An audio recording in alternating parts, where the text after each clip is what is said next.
All right, ladies and I do gentlemen. the same thing. You guys ready? Oh, that was part of the podcast.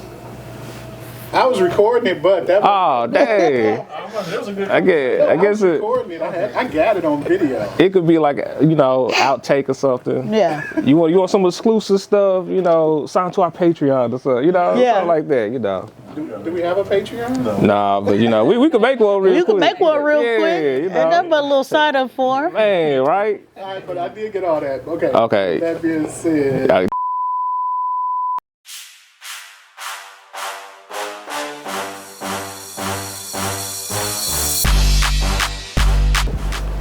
Welcome to another podcast of the Black Codes. It's your boy Community Cal. Today I'm here with Layla. How you doing today, Layla? I'm doing well. How about yourself? I'm making it. But Layla, can you just tell us a little bit about yourself? Yeah, I am a California native, but I'm a Nashville native too. I've been here since I was 18, so that's been a long time. Y'all can try to guess the math, but I've been here a long time. I actually I came here to go to Fisk, but I ended up not finishing school. I DJ'd for a little bit. I got into a career, started off in fraud, moved into more of data analytics, and then into being a business analyst. And that's kind of sent me my trajectory there, but I've always done a lot of side stuff, exploring the city, posting about it, talking about it, trying to participate in the community any way I can. I've enjoyed being here. I ended up being a Bruin, a Belmont Bruin. Okay. But I enjoy the community, so I do what I can to support where I can and participate. That's part of the community, participation. Okay, so you said you did fraud before you got into tech, I guess, data. Yeah. How did you transition from that to data analyst? Honestly, I was tired of doing a lot of work. We scrubbed a lot of data. We scrubbed maybe hundreds of thousands of rows of data to do fraud. So for what I was doing, we had to analyze healthcare records to see anomalies. And so we did so many rows of data, and I just was tired of it. So I was like, okay, how could I create a macro in Excel to make this easier? Medicare has a fraud, waste, and abuse department. And one of the hardest things to implement is the 3-strike rule. And it's because you have to educate someone and give them so much time to, adjust for education. So any claims within a certain window didn't work. So it was just difficult. So I said, okay, let me build a macro to try to figure out these 3 strikes. And that kind of led me into that.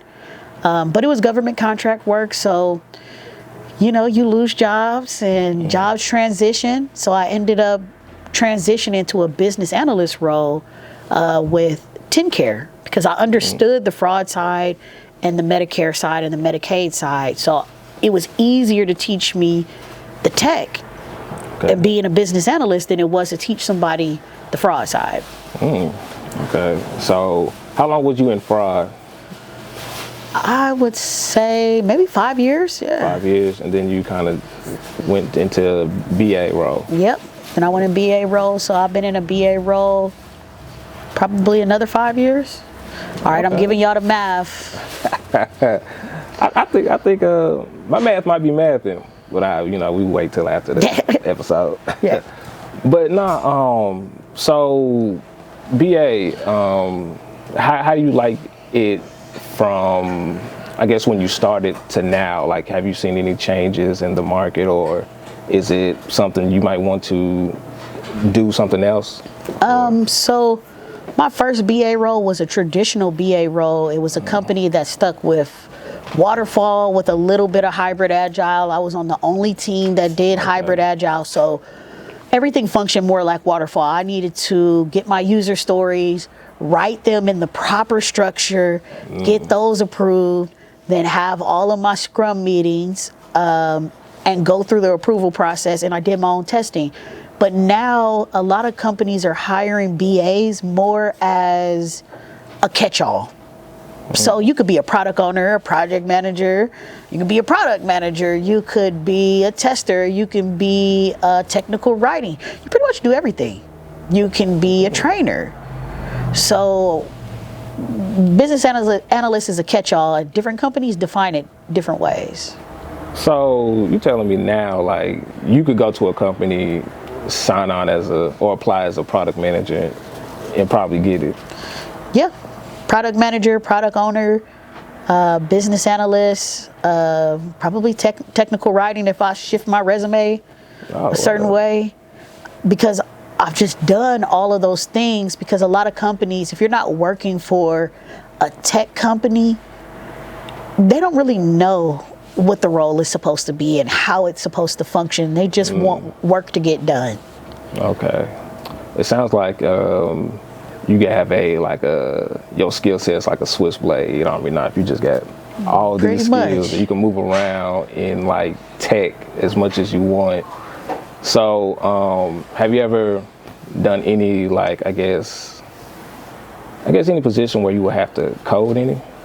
Yeah, I've done one business analyst position where I did a lot of SQL querying, and I tell people all the time, like, I know SQL enough to be dangerous. I know Python enough to be dangerous. I can get a little bit done. Could I write 1,000 lines of code? Likely not. But at least with SQL, I at least know how to query what I'm looking for. Okay, man, sometimes that's all you need. That's all you need. And if you don't know, Google. Google is your best friend. Yeah. Like, you won't believe how many times I Google while I'm at work. Because I'll ask somebody, they'll be like, I don't know. And I'm like, I think I do know who knows. And I just Google it, and I usually have my answer. Usually. Yeah. But not all the time, but usually I'll have my answer. Okay, so that's what's up. I honestly didn't know BAs could know that much, because I used to work at this one job. I ain't gonna say the name of it, but I used to work there, and the BAs there, it seemed like they just knew a little bit. Like, they knew how to, like, maybe work something off a spreadsheet, like an Excel spreadsheet. Yeah. Like, work a little something off that, but they didn't seem like they were, like, as savvy as you are in it. So Yeah. I'm thinking maybe certain jobs may limit what you do, or And people limit what they can do. I'm curious. I don't like waiting particularly long. When you work with developers, when you work with engineers, they can be busy a lot of times. And it's like, I can let a problem linger for a long time, or I can learn just enough to help whoever needs to fix the problem, at least figure out the problem. Because if I sit with my hands tied, then what? We make everything worse. Now, not only do we have this problem, we have 7 other problems. right. So why not try to help more? Like, I'm a huge team player, so I always tell people, like, help me help you. How can I assist you? How can I get this task move along? I'm a driver. I want projects to end. It feels good when you accomplish things. When you get things moved into production, it just feels amazing. I know that feeling, because this Friday, just having, like, something done, it was like I had a ticket where I had to figure out why, like, so I work at Dollar General, and I'm on the POS team. Yeah. So I work on, like, the software on the tills. So it was this one ticket I had, and it was just like, so, you know, we deploy tills as well. Okay. So we had to deploy it this week. It was working. The software just stops working. I'm over here looking through logs, trying to figure out why. And then once I figure it out and can close the ticket, it's good, because, you know, a lot of people are happy. Because it's like, okay, now the store back in production again. Thank you so much for doing this for us. And, like, you know, it feels a little good, you know. It's relief, you know, until the next problem. And the next problem might not be as big. Sometimes it could be Bigger. Yeah, but we hope for smaller problems. Right. We hope for smaller problems. Yeah, but I normally like having work that I know I can do, and just like you said, just fixing the problem. That is a good feeling. That's the best feeling. Yeah. And I like working with a good dev team, especially ones I can get close to and talk to and build relationships with. I was at another company. We had a small tech department, but the one developer I had, we were thick as thieves. Like all the time, we were on a call all the time, solving problems before people admitted they were a problem. Because a lot of times, as a business analyst, I'm the go-between. But people don't know they have a problem until you ask. Sometimes you have to ask people, they're like, what's your bottlenecks? Because a lot of times they're like, this is the way we always have to do it. This program sucks. We always have to do it like this. It takes forever and it sucks. It's like, well, maybe you don't. Maybe we could figure something out so you don't have to do it like that. But I don't know if you don't tell me. So a good business analyst will find a problem that can help in the long run because it saves you from problems in the future. What happens when the company grows? Now, this little problem you could have fixed is huge, and now they want it now on top of all the other problems you have. And it just keeps piling up. Like, one thing I found out also, that it seems like there's a way to fix those problems sometimes, but when people who've been there for a long time get just used to it, they want to just keep at it, even though it's terrible. And it's just like, come on, like, we can find a better solution than this. And complain. Don't forget that part. Oh yeah, they'll always complain. Have you ever worked with accountants? No. Let me tell you, I am invincible. I worked at an accounting firm, a top 40 accounting firm. If you could work with accountants, everybody else is easy. They are. If you're an accountant, I'm sorry in advance, they are the worst. They don't like change. They're very analytical, so it's just meticulous. I'm doing the same thing over and over. That's really their job. They do the same thing over and over again. Taxes aren't creative or fun or innovative. They don't change too much. They don't change. The law might change. You might put a number in a new place, or now you can account for a new number. Worse. And I feel like I was working with accountants, and I could make 40% of them happy. It's a good day. Yeah, sound like a high percentage, really. yeah, it wasn't always like that, because you had some that have been doing accounting since writing it on paper. Oh, hey. They hated it. Oh, yeah. There were some partners who only used Outlook. Really? They only used Outlook. That was it. They wouldn't touch a computer, no matter how much training, incentive, team. All they did. Outlook. Wow. Because they refused to move with the times. But usually you get left behind like that. Yeah, but if you work in a partner-based business, they don't care. It's not like management where we can fire you. If you're a partner, I might bring $2 million to the books each year. Yeah, you don't want to let that go. I don't want to let that go.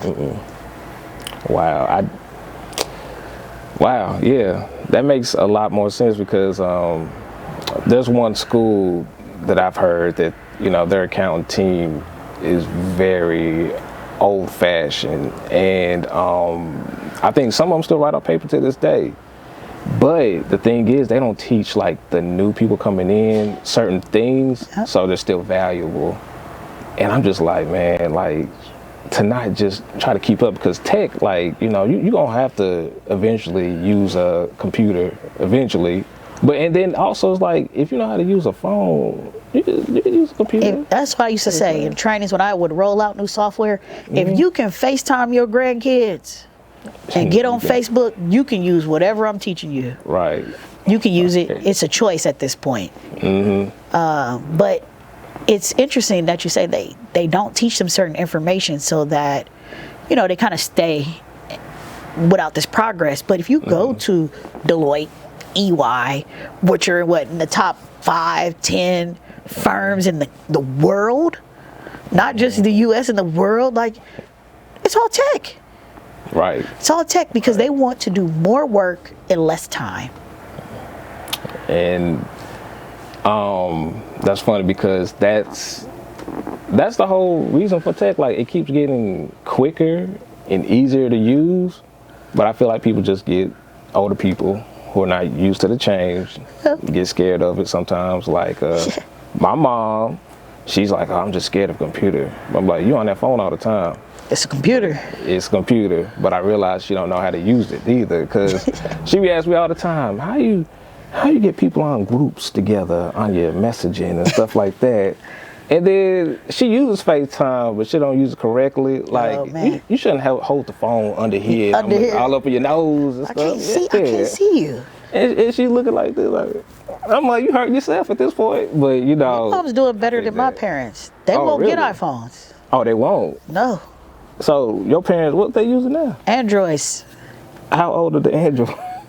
My dad probably has like a S3 or he might have a S5. Oh, damn. And he was like, until this phone stopped working, I'm never getting another phone. Wow. And it still works. Well, he's doing a real good job with it, I'll say that. But he started on the Palm Pilot, and people forget before the iPhone, man, the Palm Pilot was the trajectory to the iPhone. And really, the BlackBerry was that girl right there. BB, that was my one. Wow. But he'll do tech stuff, but like it was a long time he wouldn't go to an ATM unless he absolutely had to. He would go in the bank. So he just say no to the ATM. And then he'll count it back too. Oh, while he's with them? Yeah, he'll count it back. They'll give him money, he'll count it back. And it's funny because I've seen him do it so much, I do the same thing. So I've had a banker laugh, like, well, I just counted that to you. Well, I need to make sure that your math is my math. So just make sure. Dang. It's so funny. There's a lot of things that we be picking up from our parents that sometimes we don't even realize. Like, well, I ain't even gonna go, because they gonna look at this and get mad. But yeah, we pick up things that like we do, and people will call it out. Yeah. And I'm like, dang, I got that from my mama. Yeah. My daddy do the same thing. That's where I got it from. Yep. It's just so funny. That's why I like with my son now, I be more mindful about what I do and what I say around dude. Yeah, but they're gonna pick it up eventually, and it's with tech at least. I think we have to find balance in advancing as a society, but still connecting to being human on a planet that lives as we evolve. So there's like a philosopher, he wrote a speech for his friend's funeral, and that's basically what he talked about. He was talking about how they were making nuclear energy and how it was going to advance society. And he said, you know, everybody's scared because we could light up the whole world with this. Well, obviously that's not what they did, but we could light up the whole world with this, and I understand you're scared, but you were just as scared when a tractor came out. But if you still know how to tend to, you know, your farm without the tractor, it doesn't make the tractor less useful, and it doesn't make you out of touch. But at some point we have to basically, you know, what they say, put your feet in grass. You have to remind yourself you exist in this space with all of these other things that are alive, and you know, we can't just be connected all the time. Sometimes you got to disconnect and get in touch with just existing.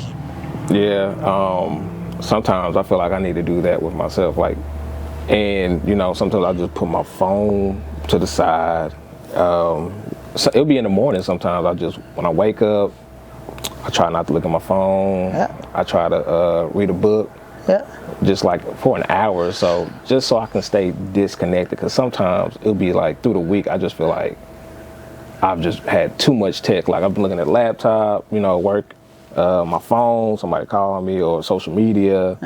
And then, you know, I got the TV on, my son looking at Sesame Street. And I'm like, I need to disconnect. There's so much going on. So usually in the mornings, that's my best time to disconnect. Yeah, that disconnect is useful. Like I walk in my neighborhood a lot, and I walked for months before I realized it was like a creek.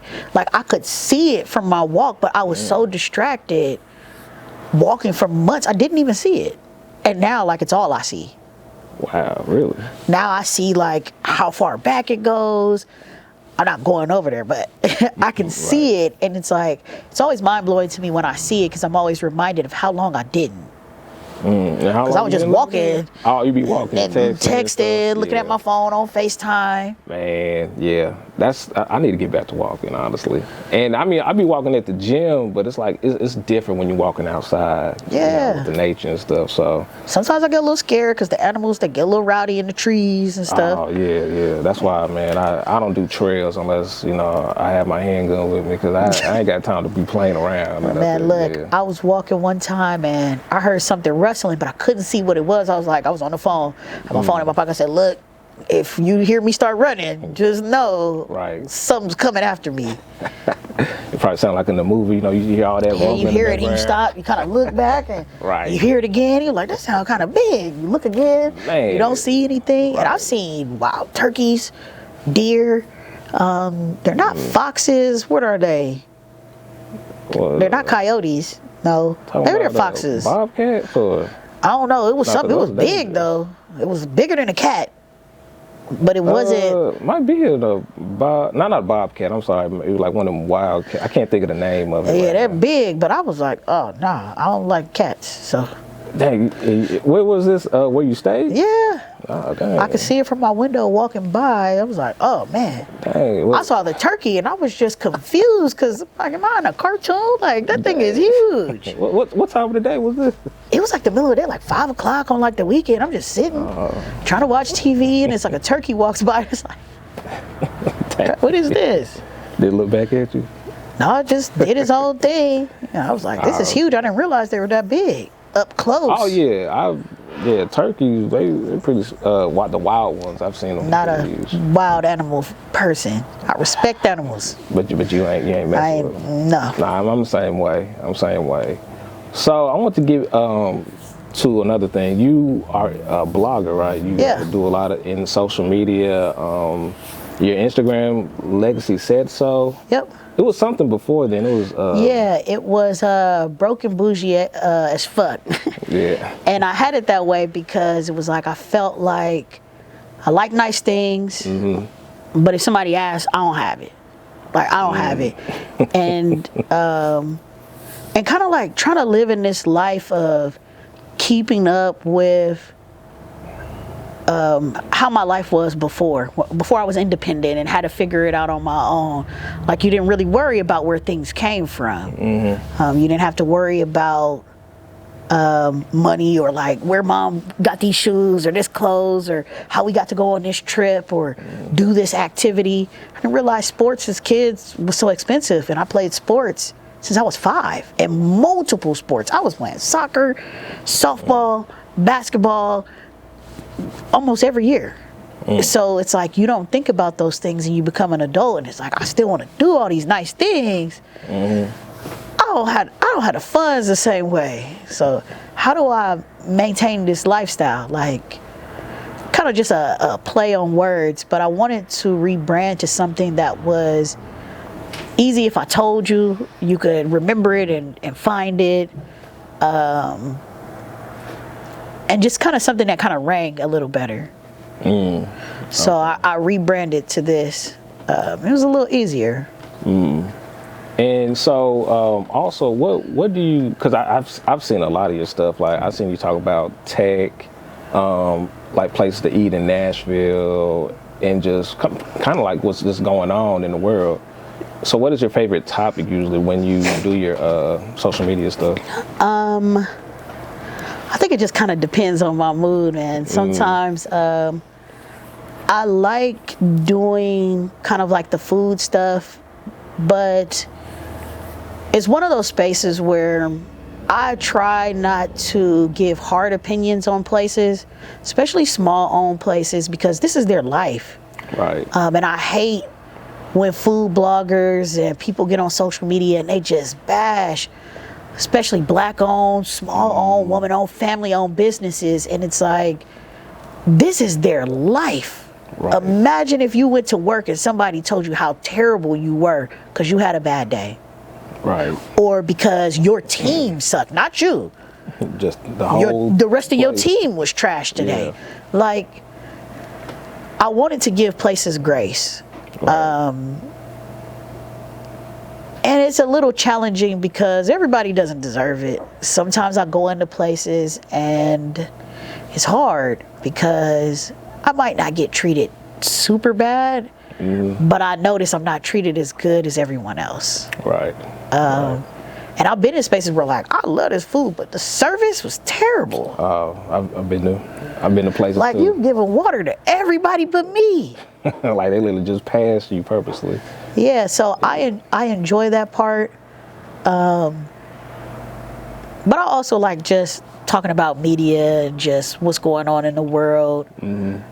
Yeah. We can exist in the middle. And that's changing a lot on the internet. Like you can't have just a conversation sometimes like where you could be like, okay, I don't agree with this person because of this. Somebody's gonna come back on there and just dog you out because you don't agree with that person. Why we can't just have just a conversation where it's like, well, this is the reason. Like, okay, I respect that, but this is how I feel. Yeah. And that's totally gone from social media because like sometimes I go to the comment section, I just got to get out because it just like makes me feel depressed. Like, I can't believe they're doing it can be terrible. And you could say, I made a post one time. It's like I could get on here and say, the sky is blue. And somebody's going to say, it's not blue over here. Right. It's not that blue. It's baby blue where I live. It's navy. Man, they be like, if you ain't thinking too much, it's really ocean blue. So that's why you got your mind all It's messed like, up. y'all, Like, just come on. relax. Yeah, Relax it's a little not that bit. serious. Relax. Just relax. It's okay. Yeah. It's not that serious. It's not. And then there's a lot of misinformation on the internet, and somebody could roll with saying something and people believe it. There's this guy, his name is Conscious Lee. Yeah. He said people need to do a lot of research instead of me search. Yep. Because it's like anything somebody say, like, hey, Biden just killed himself. People believe it. Oh man, I can't believe it. Rest in peace, Biden. It's like, no, he's not dead. Yep. And it happens more often than people want. It's funny, I watched The Woman King last night for the first time, and I remember all the controversy. And I just got to the end of the movie, and I was like, this is what y'all was mad about? This was good. Like, it's a movie. We watched 100 movies with drive-bys, but we're not mad at that. Right. So it's And they were mad about how, inaccurate it was, or? not necessarily how inaccurate, but that this picture was glorifying a group of women who contributed to the slave trade in a major way. Okay. But the story, if you watch the movie, it was about also like we're participating in this because it's part of our survival. But at the same time, what else can we do to get out of this? Can we survive if we don't participate in the slave trade? They're also putting our own people, not just the other tribes, they're putting people from our own tribes in the slave trade. So it's like this whole controversy, and it's like, just watch the movie. It's a movie. Yeah, sometimes you just gotta watch It's it. just a instead of, movie. like hear what the critics have to say and stuff like that. Yeah, and think for yourself instead of letting the internet guide you. Because I've kind of strayed away from talking about tech as much because I got a lot of backlash, but it's funny now. Early on, it wasn't as funny. I was real upset about it because I'm not an internet person. I'm like, okay, Right. well, pull up. You was about that. But the internet's like that, and everybody on the Yeah. internet's not built like that. And I had to Or at least check act in like with it. myself about why am I so agitated about what's happening or what's being said to me? Do I agree with this, or are my feelings hurt? Like I had to check in with myself about it. But I now stray away from topics that are heavy with influencers. So like tech is a huge influencer thing, and it's gotten really quiet since all the layoffs. But I try to tell people, like, what people are telling you they're making, they are not making this money. You cannot go from McDonald's to a tech role and make $200,000. Yes, could this person possibly be making that? Yes. Right. But talk about the process. If you went to an almost Ivy League school, you went to Vanderbilt on scholarship, and your friend's dad got you an internship, you are an anomaly, especially if you're black. You cannot say this is a reality for all because most of us don't have that. No, not at all. So, where there's influencers, there is misinformation, and And people like the dream, because if you know how to sell the dream, it sounds good. I tell people, if they're trying to sell you something, it's a lie. Yeah. If you go to their page and they're trying to sell you a service, it's a lie. This is inflated to get you to buy something. Right. And it's funny what you said about the tech thing. There's a lot of people on, will sell you like a boot camp where you can go for like 12 weeks, get a 6-figure job. Now, I went to a boot camp, National Software School. I went for a year because I was going part-time because I still had to work. Yeah. But they don't set you up with a job saying, you know, you could be a full stack developer within 12 weeks, maybe 6 months to a year.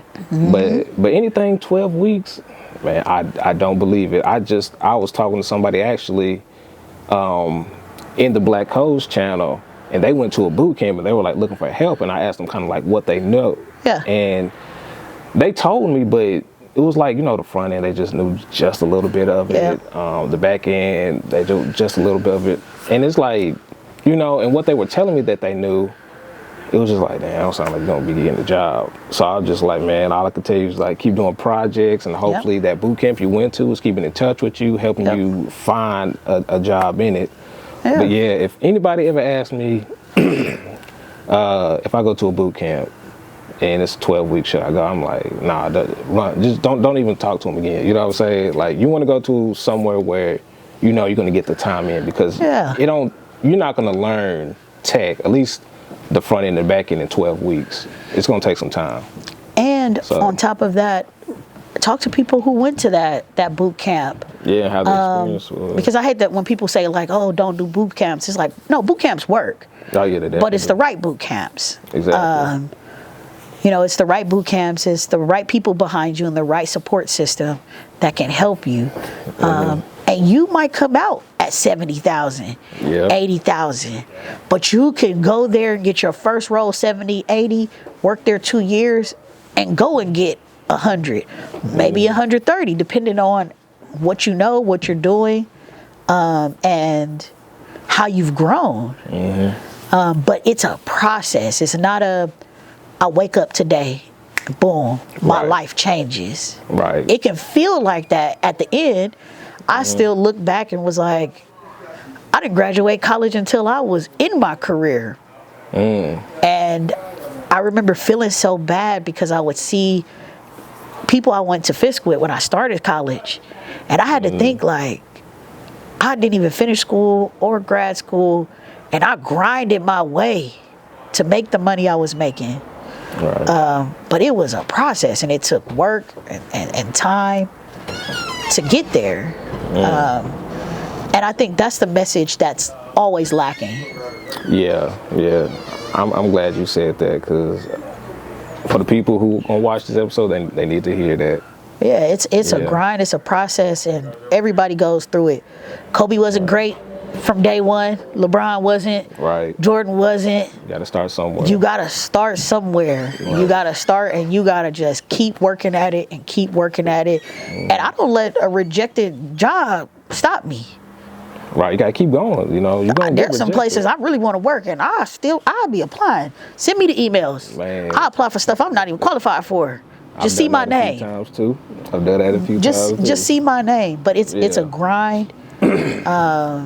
And you get on things like LinkedIn and TikTok, and it's discouraging.